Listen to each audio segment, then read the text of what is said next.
Şimdi birinci konu Tesla. Tesla'da ne var? Benim burada çok yakın arkadaşım, komşum sayılır yani aramızda böyle bisikletle gidip geliyorum bazen. 3-4 dakika var.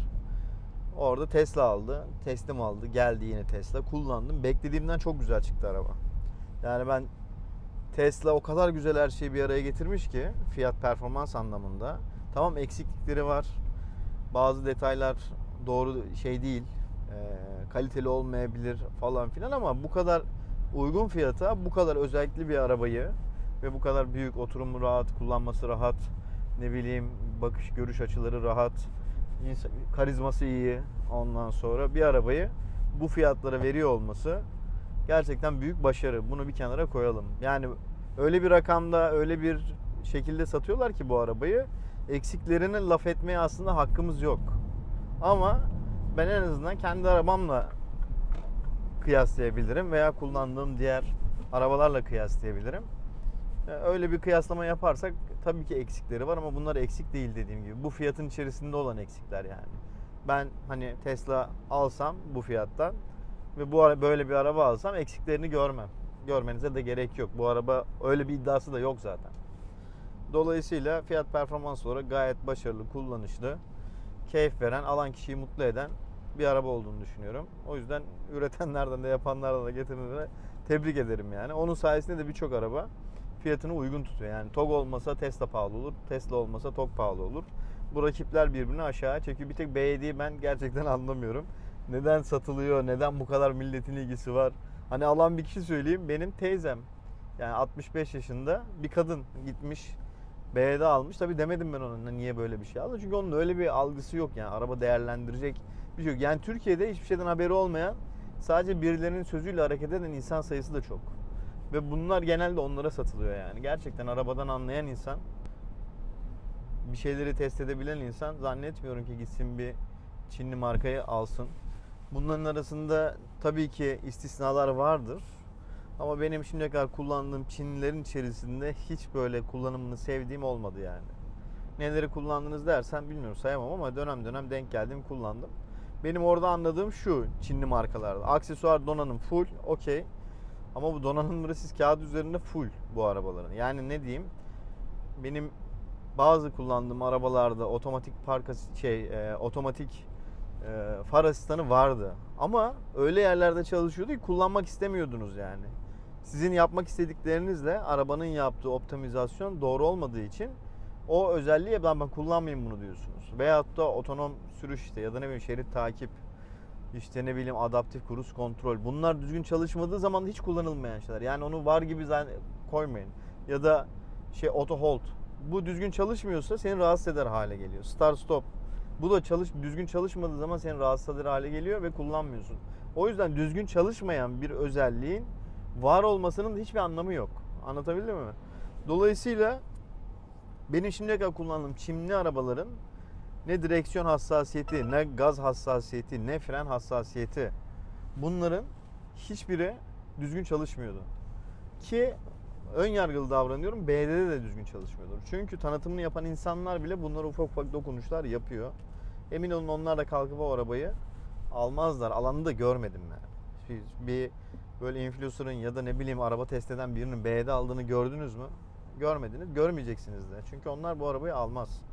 Bu arabayı sadece o donanım listesine bakıp var diyen ve diğer doğru çalışanları da hiç kullanmayan insanlar alıp kullanır. Çünkü onlar o deneyime sahip değil. Yani bir Renault Zoe ben kullandım biliyorsunuz. Onun bile fren sistemi, direksiyon sistemi bütün Çinlilerden iyidir. Çünkü Renault'un yıllarca ürettiği parçalarla üretmeye devam ediyor. Kalkıp yeniden bir şey yapmamışlar. Bir deneyime sahipler. Dolayısıyla sürekli araba üreten, geçmişten gelen markaların ürettiği elektrikli arabalar kesinlikle çok daha başarılı olacaktır bu konularda. Benim arabamda mesela adaptif far asistanı o kadar güzel çalışıyor ki ben açıp kapalı mı ona bakmak için ekrana bakıyorum yani. Çünkü çok güzel ayarlamışlar. Yani farı bile direkt açmayıp aşağıdan yukarı doğru açıyor ki senin önüne birden böyle flash çakar gibi uzunlar çalışmıyor. Veyahut da farlarını, yükseklik ayarını otomatik kendi yapıyor öndeki arabaya göre, devamlı yapıyor. Yani far ayarı diye bir şey yok. Kendi ayarlıyor devamlı. Yani böyle şeyler arabalarda yok. Onu düşünecek şeyleri de yok, kabiliyetleri de yok bence. ve düzgün de yapamıyorlar. Otohold, gaz tepkisi, bunlar günlük hayatınızda o kadar çok lazım olan şeyler ki. Gelelim Tesla'ya yine. Tesla geldi, çok kısa bir süre kullandım. Şarjını yaptık. Gayet güzel, hızlı şarj oluyor. Ondan sonra ekrana devamlı dokunuyorum. Ekran kararıyor çünkü artık şeyinden. Kameranın, uygulamanın çalıştığının farkında değil iPhone yani nedense. Dolayısıyla bunları baz alarak biz bir arabaya iyi kötü veyahut da başka yorumlar yapıyoruz. Bunu da göz önünde bulundurduğunuzda Tesla, dediğim gibi fiyat performans olarak çok iyi bir araba. Çizgilerine falan da baktım, gayet güzel oturtmuşlar. İçinde kusursuz yani. Ama nedir benim arabamda hissettiğim, onda hissedemediğim şeyler? Direksiyonu tuttuğumda gerçekten hani böyle bir bilgisayar sisteminin direksiyon kitiymiş gibi bir hissiyat var. Dokunduğunda dahi bu var yani. O kullanılan artık deriden, malzemeden, tuşlardan bunu hissedebiliyorsunuz. Ondan sonra koltukların suni deri olduğu çok belli ki, beyaz deri seçti arkadaşım. Kapılar falan da deri. Hani şey kısmı daha az onda. Plastik parça kısmı ya da kumaş kısmı. Ben itiraz etmiyorum. O arabada olması gereken deri o zaten yani. Kalkıp ona koyun ceylan derisi kullanacak halleri yok yani. Ama fark olarak söylüyorum yani, bu da geri dönüştürülebilir bir deri. O da öyle. Ama onunki gerçekten Çinlilere yakın bir deri. O kadar kötü değil. Ama Çinlilerin yaptığı derilere de yakın bir deri. Onu da dokunduğunuzda hissediyorsunuz o yapaylığı. Anlatabildim mi? Kötü olduğu için söylemiyorum yine. O fiyata göre yine çok en iyisini kullanmışlar yani. Daha iyisini de o fiyatlara yapan zor bulunur. Efendime söyleyeyim, yazılım konusunda Tesla çok övülüyor. Çok merak ediyordum.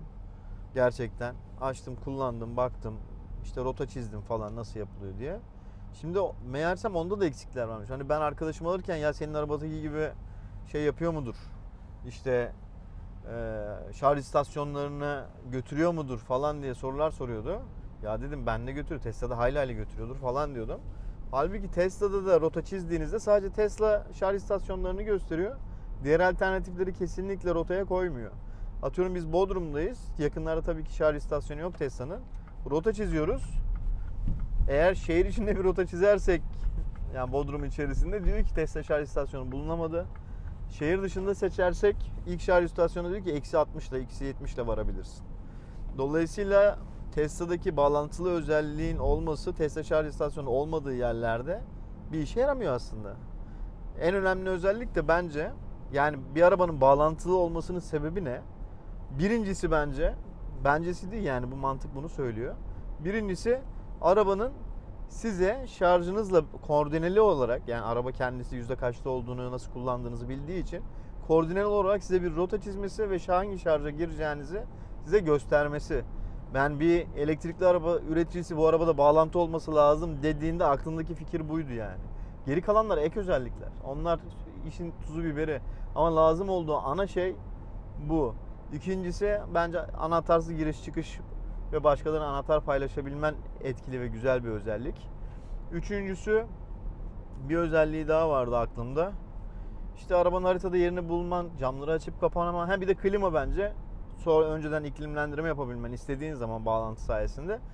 Çok önemli. Bu üçü must. Yani işe yararlılık anlamında.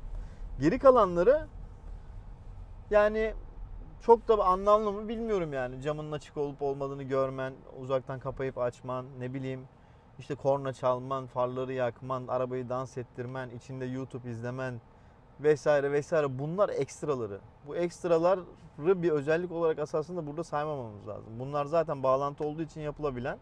Onların da tamam madem bağlantı var bunları ekleyelim dediği için olan şeyler. Eğer bu dediğim ilk üç özellik güzel çalışmıyorsa o bağlantının da bir anlamı olmuyor. En önemlisi ne? Harita özelliği. Ya Türkiye'deki bağlantılı arabaların hemen hemen hiçbiri doğru düzgün harita özelliği, benim arabam da dahil, harita özelliğini online doğru düzgün kullanamıyoruz. Niye kullanamıyoruz? Yine Allah'tan bizimkinde 5-6 tane şarj istasyonunu eklemişler de rotayı çizerken, yani benimki yani Mini Countryman'in, Mini'nin daha doğrusu yazılımı, harita çizme konusundaki yazılımı Tesla'ya 10'la çarpar yani. Benim gördüğüm kadarıyla.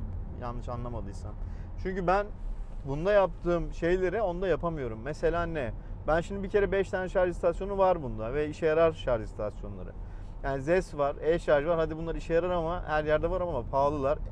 Şey var, en yakıt var, Geo EV var. Zaten en yakıt yeter. Yani bence fiyat performans olarak en iyi şarj istasyonlarından biri. Trugo da öyle.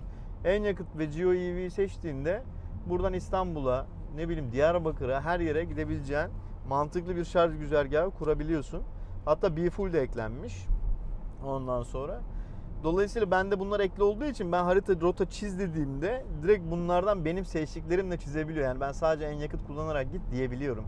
Bu çok güzel bir özellik. Tesla'da şu an bunu yapamıyorsun. Hiçbir markada yapamıyorsun. Dolayısıyla bir diğer özellik de harita çizerken ben şimdi çizdim mesela, en yakıtları seçerek gitti ya da Geo EV ile en yakıtı karma yaptı. Yolda sadece bunları kullanarak bir rota çizdi.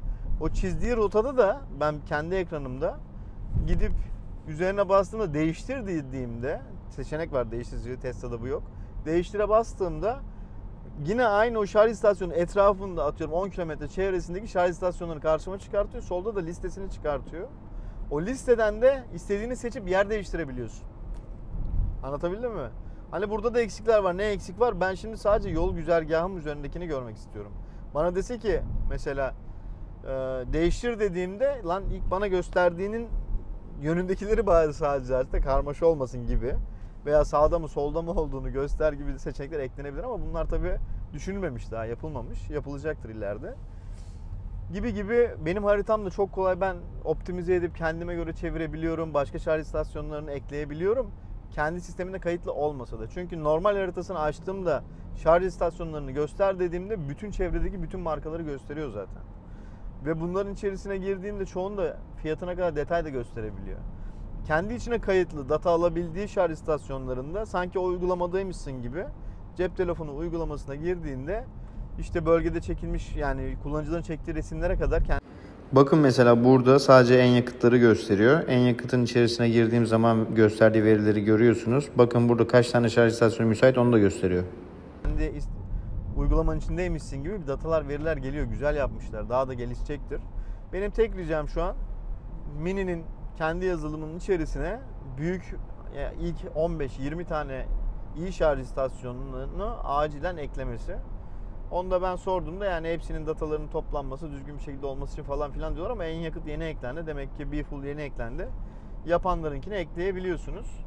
Dolayısıyla bu konuda firmalar mı elini hızlı tutması lazım, Borusan mı elini hızlı tutması lazım bilmiyorum ama bu işi çözen, dört dörtlük çalıştıran ve bunun reklamını iyi yapan. Yani şu an mesela bu markanın bu haritayı nasıl çizdiği, ne kolaylıklar sağladığı, diğerlerinden farkı tam olarak anlatılmıyor. Anlatılsa çok daha fazla ilgi olacak ve diyecekler ki ya benim Mini Countryman almam lazım, yoksa ben yoluma emin olamıyorum, işte hangi şahisona gireceğimi tam kestiremiyorum diyecek.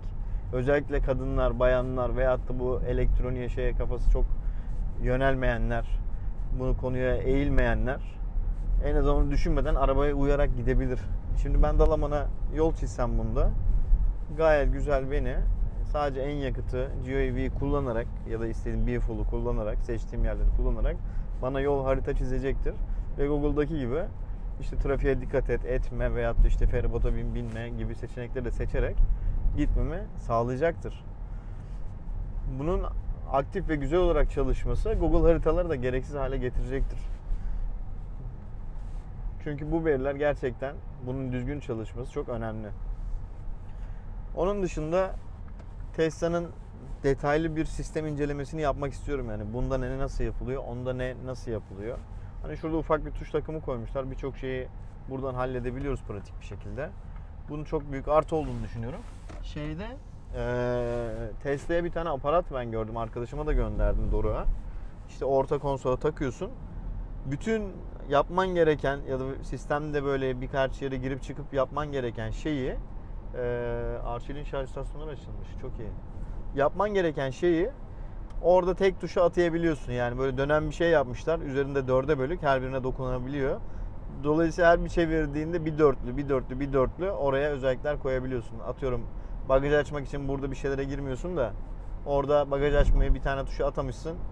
Basıyorsun, tak, bagajı açıyor, camları açıyor. Neyse, ne istersen yani. Veyahut da işte şarj kapağını açıyor gibi.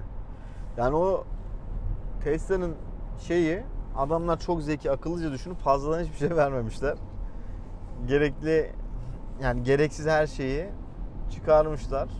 Ya bu da tasarruf anlamında büyük fark sağlamış ki hala rakiplerinden çok daha fazla kar ettiğine eminim yani. Arabada şu yok. Hiçbir alanda yok. Yani bacağını kırsan arabaya inip binemeyeceksin. Hiçbir yerde tuş yok. Ondan sonra ve sana bunun yokluğunu hissettirmiyor yani. Klima şeylerini, rüzgarlarını öyle bir güzel ayarlamış ki şeyde, ekranda. Oraya bak, ne ya diyorsun, ne güzel. Tuşa gerek yokmuş. Şeyi yaşıyorsun. Ama aslında o yönlendirmeleri ekranda gösterdiği gibi arka planda yapıyor mu bilmiyoruz yani. Tabii onun arabasını daha çok şimdi inceledikçe daha iyi kötü şeyleri keşfedeceğiz. Ama kullanım hissiyatı, otoparka park ettim. Ya geri geri gideceğim. Azıcık bir dokunuyorum, gitmek istiyor araba yani. Ya onda bir lan 20 kilometrenin altında sen tam performans çalışmana gerek yok ki yani. Orada araba park edeceğiz yani. O kadar kameram var, şeyim var. Gör onu da, o gaz hassasiyetini düşür, onda 1'e düşür. Park edeceğiz orada, git gel zıplaya hoplaya, yani sıradan birine versen kaza yapmaması mümkün değil yani. Traction kontrolün çalışması. Yani Doruk öyle hızlı araba kullanan tecrübesi olan biri değil. Gayet sakin. Şimdi hızlı arabayı almış, heyecanlı. Dedim bak, bu deneyimi dedim bu arabada kazanmaya kalkma, başına iş gelir. Yolda giderken bir tane araba sollayacak yani. Öndeki arabayı sollamak için gaza bastı. Yani gaza bir oturdu, arka taraf böyle bir attı kendi götünü, bir topladı. Tamam, traction kontrol savrulmasını engelliyor, tutuyor ama öyle bir sert çalışıyor ki. Yani popo gitti, sanki duvara çarpmış gibi durdu, geri geldi. Böyle olmaz. Yani bir traction kontrol, bir anti stabilite kontrol sistemi böyle çalışmaz. Ya o olmadan önce sen onu engelleyeceksin ve içindekiler bunu hissetmeyecek yani. Anlatabildim mi? Bunun böyle sert bir şekilde çalışması zaten bir eksi. Düzgün çalışmıyor demek yani bu. Dolayısıyla o insanı tedirgin edecektir. Oturanları heyecanlandıracaktır. Ne oluyor lan diyecek. Kaza atlattı hissi. Yani bu bir kaza tehlikesi yaratmaz ama içerideki insanlara büyük bir kaza atlatmış hissi verir yani. Korkutur. Dolayısıyla bu da düzgün çalışmıyor mesela. Hani bunlara eğildiğin zaman frenin hissiyatı çok sert. Dokunduğunda çok hızlı tutmaya başlıyor. Bir dozajlama şeyini çok azaltıyor. Çok dikkat etmen lazım. Ondan sonra gaz hassasiyeti yine gereksiz yerde çok tepkili, bazen de anlamsız düşük olabilir. Hani bunları bir araba kullanan, bilen, araba kullanmaktan keyif alan insanlar için bu detaylar önemli. O yüzden bu konularda başarısız. Başarısız olmasını da ben es geçebilirim. Ben kullanabilirim o arabayı yani. Benim için problem değil. Ama arabayı kıyaslarken bunlar çok önemli yani. Şu arabanın ben auto hold'unun çalıştığını anlamıyorum bile. Yani binseniz auto hold var mı yok mu anlamazsınız. Yani ben durduğumda fren şeyleri ne zaman kilitliyor, diskleri ne zaman bırakıyor his bile etmezsiniz. Bu çok önemli. Bunu bak, arabaların %80'i 90'ı yapamıyor yani. Onu yapamadığı için her seferinde böyle bir auto hold ben kullanmıyorum diyor mesela biri. Niye kullanmıyorsun? Çünkü durduğunda aniden duruyor. Kalkarken mancınık gibi çekip bırakıyor seni. Doğru zamanda bırakmıyor. Bu bile çok önemli. Şu an tuttu mesela, ben basıncı hiç anlamadan sanki normal dur kalk yapıyormuşum gibi auto hold çalışıyor. Ve elektrikli arabalarda auto hold çok önemli. Çünkü neden? Yokuşta senin araban ileri gitmek isterken sen gaz vermediğin için yokuşta mesela geriye kayma eğilimi hissediyorsun. O elektrik motorunu çok zorlayan bir şey olduğu için bütün elektrikli arabalarda auto hold var. Çünkü o motorun ileri çalışırken geri gitmesi anlamına geliyor. O da ters. Motora zarar veren bir şey. Bildiğim kadarıyla. Tabii çok da ustası değilim yani. Gibi. Yani kağıt üzerinde olan özelliklerin nasıl çalıştığı çok önemli bence. O yüzden kağıt üzerindeki özellikler var, çok dolu araba, çok bilmem ne araba deyip araba almayın bence. Ben almıyorum, siz de almayın. Tavsiye etmiyorum. Gidin bakın özelliği. Adaptif cruise kontrol var, nasıl çalışıyor acaba? Nasıl çalışıyor? Kör nokta ayırma sistemi nasıl çalışıyor? Güvenlik sistemleri nasıl çalışıyor? Bir kontrol edin yani. Bu Mini'nin de bir hastalığı var. Kardeşim sen arabanın o kadar özelliği var. Niye hiç kimseye anlatmıyorsun, söylemiyorsun ya? Kimsenin haberi yok. Yani kullanan da bilmiyor. Umurunda değil. Yani arabada şey varmış mesela. Şimdi Volvo gelirken güvenlik ön planda olduğu için Volvo kalkıp bunu diyor ki işte çocuk emniyet bilmem ne sistemi var. Neymiş? Arabayı bir yere park ettin. Arkada çocuk inerken kapıyı açıyor. O sırada eğer bir tehlike arz edecek bir araba, mesela marketin önüne park ettin, bir araba daha geliyor, marketin oraya park ediyor senin arkana. Senin çocuk da arka tarafta kapıyı açıyor. O zaman uyarıyor. Bu sistem bunda da var. Ki geçen yeğenimle yaşadım. Arka kapıdan kapıyı açmış. O sırada yine bizim yanımıza parka giriyordu. Araba dağıt diye korna çaldı. Ben hemen arkamı döndüm. Bir baktım Kerem'in kapı açık, eli böyle.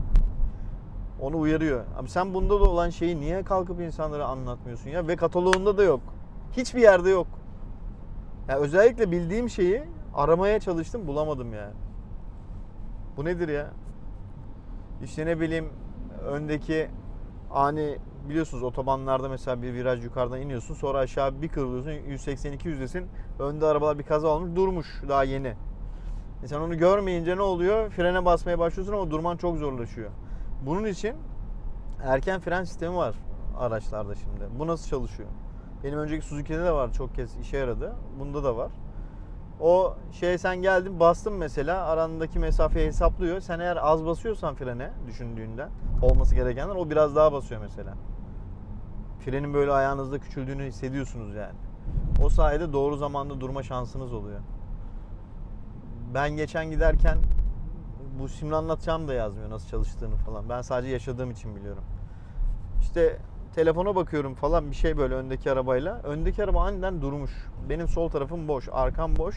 Direkt öndeki arabaya doğru gidiyorum. Birden bak, sadece fren yapmadı. Arabada hem yavaşlama yaptı ani yapmadan. Arabanın direksiyonu da birden sola döndü. Solum boştu çünkü. Sola döndü. Öndeki arabanın yanına doğru kendini attı. Yani ani fren yapıp arkasında kazıklamadı. Belki de durma ihtimali yoktu. O yüzden sola doğru kendini attı. Arabanın yanından yavaşlattı arabayı. Yani bu sistemin adını bilmiyorum ama sonuçta öndeki arabaya çarpmadan onun yanına doğru beni çıkardı. Hani özellikler çok var. Fakat bunları hiç hissettirmeden çok doğru zamanda yapıyor. Örnek veriyorum, ben bunun şeritten çıkma uyarısını bu yola bakarken çalışmıyor yani. Ben gerçekten dalgınsam, telefondaysam, sağa soldaysam, bir yere bakıyorsam, bir şeyle ilgileniyorsam onu fark edip ben öyle durumdayken eğer şeritten çıkarsam bana daha sert tepki veriyor. Onu hissediyorum ben. Çünkü ben arkadaşıma bak şerit takibine falan deyip göstermeye kalktığımda çalışmıyor. Ben gerçekten dalgınsam o sistem çalışıp beni şeritte yola sokmak için çalışmalar yapıyor, gayret ediyor, sinyal veriyor vesaire. Ya bunlar çok önemli. Zırt pırt karşınıza uyarılar çıkmıyor yani, anlayacağınız. Ya bu detaylar gerçekten ince ayar gerektiren, çok üzerinde arge yapılması gereken şeyler. İnsan tepkilerinin, hareketlerinin ölçülmesi, çalışılması ve bunları da hiçbir firma kalkıp birbirine vermez. Çünkü onun sayesinde bazı farklar ortaya koyuyorlar. O farkları da sadece fiyatla kapatamazsın işte. Şimdi muhtemelen ben başka bir arabaya geçsem, ne kadar çok uyarı veriyor, ne kadar şey yapıyordu, belki de şikayetçi olacağım yani. Anlatabildim mi?